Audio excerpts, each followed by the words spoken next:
안녕하세요. 몸전 약사 민재원입니다. 짜잔. 짜잔. 오늘은 정신건강의학과 우리 유혜진 원장님 모시고 영상을 켰는데요. 일단 소개 먼저 부탁드리겠습니다. 네, 안녕하세요. 저는 마음을 밝히는 언니 정신과 의사 유혜진입니다. 저는 뇌를 밝히는데 네. 저는 마음을 또 같이 밝혀드리겠습니다. 오늘 제가 사실 현대인들은 우울하신 분이 되게 많잖아요. 네. 그래서 이제 본론으로 들어가서 우울한 건지 내가 지금 잠깐 슬픈 건지 이거를 구분하는 방법이 있는지 너무 궁금하더라고요. 그래서 제가 선생님을 모셨고 또 이제 차차 더 궁금한 것들이 있긴 한데 그거는 다음 편에 또 풀어보도록 네. 하겠습니다. 사실은 이제 저희도 처음에 이제 초진 오시면 가장 많이 설명드리는 건데 이제 우울증이라는 게 그냥 기분이 우울하다, 슬프다. 이거는 사실은 우리 누구나 힘든 일 있으면 기분 우울한 게 정상이고 슬픈 게 정상이잖아요. 정상적인 기분 반응을 병이라고 보지는 절대 않습니다. 근데 이제 우울증이 뭐냐면 결국에 뇌에서 감정을 조절하는 부분의 기능에 문제가 생기거든요. 그래서 그런 이제 기능상에 실제로 문제가 있어서 뇌 기능에 병이 생긴 거를 우울증이라고 하고요. 실제로 우울증이 오신 환자분들의 기분 상태는 우리가 그냥 단순히 그냥 우울하다고 느끼는 그 정도보다 훨씬 더 심하고 힘들다. 그런 상태라고 보시면 되겠고. 근데 우리가 그럼 병원 가서 검사를 해야만 이게 우울증인지 그쵸. 아닌지 아는 거 아니에요? 근데 그래도 이게 또 사람마다 좀 다른 게 또 감정 인지가 좀 되게 좋으셔서 내가 좀 우울하구나 힘들구나 이런 걸 인지하시는 분도 있고 또 어떤 분들은 좀 성향상 되게 잘 참고 억누르고 되게 소위 참을성 많고 그런 분들은 자기가 되게 우울증이 심한데도 이렇게 남들이 볼 때는 너 표정 너무 안 좋다 힘들어 보인다 하는데 나 괜찮은데 이런 분들이 있어요. 근데 또 와서 이제 검사를 해보면 뇌 기능상이라든지 자가보고 검사에서 좀 심각한 상태로 나오는 경우도 꽤 있습니다. 그래서 병원에 오셔서 한번 진료를 또 받아보시는 게 중요한 거죠. 네, 사실 저는 병원에 가서 진료를 받아보는 게 더 이미 건강하신 분이라고 생각을 하거든요. 그래서 숨길 필요가 없고 나 조금 마음이 좀 우울해 이렇게 얘기하는 것도 되게 좋은 방법인 것 같은데 그럼 선생님이 저 같은 경우는 이제 매번 그러는 건 아닌데 호르몬 주기 있잖아요. 우리는 호르몬의 지배를 받아. 어쩔 땐 너무 싫어요. 근데 이제 한 달에 한 번씩 하는 그 주기를 타고 매달 그러진 않은데 한 1년에 2번은 그러는 것 같아요. 1년에 2번이요? 네, 1년에 2번. 갑자기 나 블랙홀에 약간 빠진 것 같이 지금 내가 인생을 잘 살고 있는가 다 부질없다. 인생 뭐 별거 있어부터 해서 막 철학적으로 빠지는 경우가 있거든요. 네네. 이거는 어떤 현상이에요? 뭐 특정 계절이 좀 더 나요. 뭐 연말 연시에 더 그렇다든지 아니면은 뭐 여름 뭐 이렇게 더워질 때만 더. 아니 더울 때는 제가 되게 활발하고 비타민 D를 쪼여서 그런지 별로 그런 건 없는데 한 1년에 한 2번 정도 그런 것 같아요. 금방 이렇게 오뚜기처럼 일어나는 스타일이긴 한데 꼭 2번은 그런 것 같아서 한번 여쭤보고 싶었어요. 일단은 조금 그것만 듣고 알 수는 없는데 그때 내 패턴을 조금 더 자세하게 좀 보면 좋을 것 같고 저는 이제 항상 그런 업다운이 사실 살다 보면은 있는 게 정상이지 없는 게 정상은 아니거든요. 그리고 사실은 내가 살면서 제대로 살고 있는 거야? 이 방향성이 맞나? 점검하는 거는 어떻게 보면은 되게 필요한 부분이라고 생각을 해요. 자가검열. 이제 연말에는 송년회 너무 바빠가지고 그럴 새가 없고 그러면 저는 우울하지 않는 걸로. 네네. 그러면 아까 이제 병원에서 진단을 하신다고 했는데 이게 체크리스트도 네네. 있고 뇌파 검사 이런 걸 하는 건가요? 맞아요. 저희 병원에 오시면은 이제 자가보고 검사라 그래서 이제 뭐 환자분들 공황이 힘들다, 불안하다, 대인관계가 힘들다 그런 부분에 맞춰서 이제 자가보고 검사를 하고 근데 이제 사실 그거만 가지고 보는 건 아니에요. 왜냐면은 내가 보고하는 그런 부분이잖아요. 그거보다 오히려 좀 뇌의 기능적인 부분이나 몸의 이제 기능적인 부분을 봐야 되는데 그런 걸 보는 검사가 뇌 기능을 보기 위해서는 이제 뇌파 검사. 정신건강의학과에서는 이제 정량 뇌파 검사라고 해서 뇌의 어떤 부분에서 뇌의 기능이 좀 떨어지는 뇌파가 증가가 되어 있는가 떨어져 있는가 그런 것들 보는 검사를 하고 두 번째로는 이제 자율신경계 기능 검사라 그래서 더 잘 아시겠지만 이제 먹고 자고 싸고 이렇게 자율신경 기능이 좀 활성화되어 있는가 아니면 떨어져 있는가 그런 것들 보는 두 가지 검사를 추가적으로 해서 사실은 이제 그냥 자가보고보다도 실제 자가보고가 괜찮아도 뇌 기능이 막 되게 떨어져 있고 이런 경우도 꽤 있거든요. 그래서 너무 긍정 마인드이신 그쵸. 분. 네. 그래서 그런 것들을 같이 봅니다. 그런 말씀 하시니까 지금 SSRI밖에 생각이 안 나요. 세레토닌 업체, 이니비터. 아무튼 그런 것밖에 생각이 안 나는데, 그 선생님 병원에는 주로 어떤 분들이 많이 찾아오고, 진짜 심각한 분들은 그 뇌파 검사나 이런 것들이 어떤 식으로 구분이 되는지 좀 궁금하네요. 일단은 오시면은 뇌파랑 자율신경계 검사는 기본적으로 합니다. 왜냐면은 내가 아무리 괜찮다고 해도 뇌 기능상에 되게 문제가 있는 경우가 꽤 많아요. 네. 그리고 특히 우리나라 분들은 좀 아무래도 참아야 돼. 너 이렇게 견뎌라 이런 문화가 많기 맞아. 때문에 좀 되게 안 좋은 상태인데 되게 괜찮다고 하시고 버티고 그런 분들이 생각보다 많거든요. 그래서 그런 검사를 해보고 좀 자가보고가 괜찮다고 하더라도 좀 그런 부분에서 문제가 있으면 좀 치료를 권하는 편이고 또 자가보고가 되게 안 좋은데 또 뇌파는 괜찮은 경우도 있어요. 네. 근데 그런 경우에는 약간 나의 좀 성격 문제라든지 성격 문제. 좀 그런 경우도 있죠. 그래서 그런 것들을 보고도 좀 환자분 치료 방향을 잡는 데 활용을 하니까 다 해야 된다. 그래서 검사를 종합적으로 보고 다 따져보고 한다. 그래서 약사님도 약 같은 거 영양제 추천해 주실 때도 개인별 맞춤으로 하잖아요. 맞아요. 그런 것처럼 그냥 딱 찍어내듯이 치료한다기보다는 오셔서 환자분 성격도 보고 그동안 얼마나 아프셨는지도 보고 그동안 치료받았던 과정도 보고 하면서 다 하죠. 그러면 이제 주로 약물 치료 많이 하시는 건가요? 네, 상담도 많이 합니다. 상담. 근데 지금 갑자기 상담한다고 하니까 그런 상담을 들으시는 선생님도 치료를 받으시는 분들이 많다고 하던데 맞나요? 그러니까 그런 거죠. 환자분들하고 상담하고 또 이제 거기에서 또 느껴지는 또 나만의 어떤 이렇게 자극되는 부분들이 있거든요. 특정 환자한테 너무 마음이 간다든지 네. 아니면 어떤 환자는 내가 너무 좀 싫어지고 뭐 거리껴진다든지 이렇게 의사 마음에 느껴지는 반응들 같은 것도 있어요. 왜냐면 이게 사람 관계이기 때문에 그죠. 그런 거에 관련해서 이제 슈퍼비전이라 그래서 조금 더 이제 높은 선생님한테 교수님한테 이렇게 지도를 받는 개념으로 하시는 경우가 많고 저희는 사실 이제 친구들하고 이랬어 저랬어 하면서 푸시는구나. 네. 그러면 아까 이제 저한테 계절이 언제 우울했냐 이렇게 물어봤잖아요. 네. 지금 비가 오는데 네. 저는 약국에 비가 오거나 그럴 때 꼭 체했다고 또 소화제 찾으시는 네, 분들이 네. 은근 많거든요. 그런 것처럼 뭔가 있을 것 같은데 그렇죠. 어떤 그 유형이 있나요? 계절성 우울증이 사실은 되게 많아서 계절성 있냐 이렇게 여쭤봤는데 대부분 뭐 날씨 좀 더워질 때 안 좋다는 분도 있고 좀 쌀쌀해질 때 안 좋다는 분도 있고 그런 패턴이 좀 있는 분들도 있고요. 또 그런 거 있지 않으세요? 이제 자녀분들 많이 키우셨으니까 애들이 비 오는 날만 되면 날뛴다. 그래서 유치원 선생님하고 하는데 선생님이 상담하면서 저 이런저런 얘기 많이 들으니까 유치원 애들이 이렇게 비만 오면 애들이 이렇게 날뛴대요. 그래서 힘들다. 연관은 있는 것 같은데요. 있을 것 같아요. 제가 봐도. 일조량이랑 다 관련이 있으니까. 공황장애 있잖아요. 네. 이거는 우울증의 일종은 아니죠.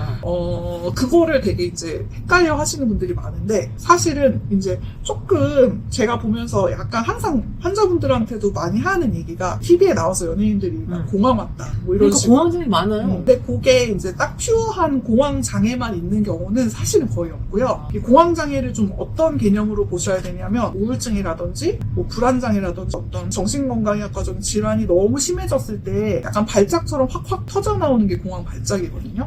그래서 기저에 좀 우울증이라든지 뭐 성격장애라든지 뭐 조울증이라든지 그런 병이 있는데 그런 것들이 좀 잘 조절 안 될 때 뭐 당뇨도 예를 들면 당뇨가 조절 잘 안 되면은 뭐 당뇨성 쇼크 같은 거 오잖아요. 네. 그런 게 정신건강의학과적으로는 좀 쇼크가 오는 그런 상태를 공황 발작이라고 보시면 되고, 사실 이제 공황이 오는 게 되게 힘들거든요. 그리고 굉장히 충격을 받으세요, 환자분들. 그래서 이제 아무래도 내 병에 대해서 모든 병인데 다 나가서 친구들한테는 이제 나 공황장애 있어 이렇게 얘기하시는다는 거예요. 근데 뭐 틀린 말은 아니죠. 공황 발작이 왔으니까. 근데 꼭 공황 발작이 왔다 그래서 공황 장애가 있는 건 아니고 기저에 어떤 다른 병이 있어서 그런 게 조절이 안 될 때 공황 발작의 형태로 나타나는데, 일반인 분들 인식에서는 사실 그게 되게 충격적인 경험이다 보니까 나는 공황 장애가 있다 이렇게 말씀하시는 경우가 많은 거죠. 네, 어떤 분은 터널을 못 들어가세요. 그래서 막 있잖아요, MRI 이런 거 있잖아요. 못 CT 촬영이나 할 때 그런 걸 못 하더라고요. 그리고 또 한 분은 높은 도로 있잖아요. 그 운전을 못 하시더라고요. 저도 그거는 사실 이제 공황 발작이 아니라 광장공포라고 해서 공황 발작 중에서 일종인데, 어떤 내가 외부의 도움을 좀 청하기 힘들 것 같은 그런 예상이 될 때 미리 걱정하시면서 좀 불안이 올라오는 거거든요. 그거는 사실은 이제 치료하면서 인지행동 치료라 그래서 그를 이제 환자분하고 적어봐요. 뭐가 제일 1번. 이거 진짜 못하겠다. 5번. 이거는 조금 할 수 있을 것 같다. 그런 거를 정해놓고 이제 한 5번부터 같이 이제 좀 좋아지면은 이제 치료하면서 보고 가는 상황에 노출하는 상황에서 이제 키로시약 좀 드리고 노출해보고 하면서 5번부터 좀 자신감을 피워나가서 이제 1번까지 극복하고. 그러면 이제 뭐 우울증이나 뭐 조울증, 이제 업앤다운 있으신 분들, 그 다음에 공황장애든 다른 형태의 기저 이런 좀 우울한 것들이 쌓여서 생긴 질환들 같은 경우는 어떤 식으로 케어를 해주시는지 궁금해요. 저는 영양제도 궁금하고요. 네네. 일반적으로 이제 오히려 내가 정신이 힘들다라고 말하는 게 다 건강한 것 같다라고 얘기하셨는데 네. 그게 저는 되게 좋은 의견이라고 생각을 하고 실제로 뭐 정신과 한 번 오면 약 못 끊는다, 뭐 평생 먹어야 된다 이런 식의 약간 이렇게 카더라가 많잖아요. 그래서 환자분들도 되게 두려움을 많이 갖고 오시거든요. 근데 사실은 그렇게 되는 경우가 있기도 하죠. 근데 그런 게 주로 이제 병이 있었는데 계속 미루다가 진짜 뭐 못 고칠 상태가 거의 돼가지고 오셨다. 그런 경우에 사실 의사 입장에서도 힘들죠. 어떻게 다 고쳐요. 그런 경우는 오히려 좀 일부 있지만 오히려 좀 초기에 오시는 경우에는 대부분 치료가 잘 되는 편이고 저희 병원은 그래도 거의 대부분 완치를 목표로 하고 조금 초기에 오신 분들은 한 1년에서 1년 반 정도 치료를 하고 종결을 하는 거를 항상 목표로 하고 있고 그래서 이제 치료 완결되신 분들이 항상 이렇게 편지 써주고 가세요. 고맙다. 너무 좋아요. 네. 오히려 더 여리시고 네. 따뜻하신 분들이 좀 더 맞아요. 그런 것 같다는 생각이 좀 들긴 하는데요. 그러면 치료는 어떤 식으로 해주세요? 뭐 상담 핵심을 치료. 알려주세요. 상담 치료도 하고 약물 치료도 하고 사실은 우리나라 분들 성격 진짜 급하거든요. 맞아요.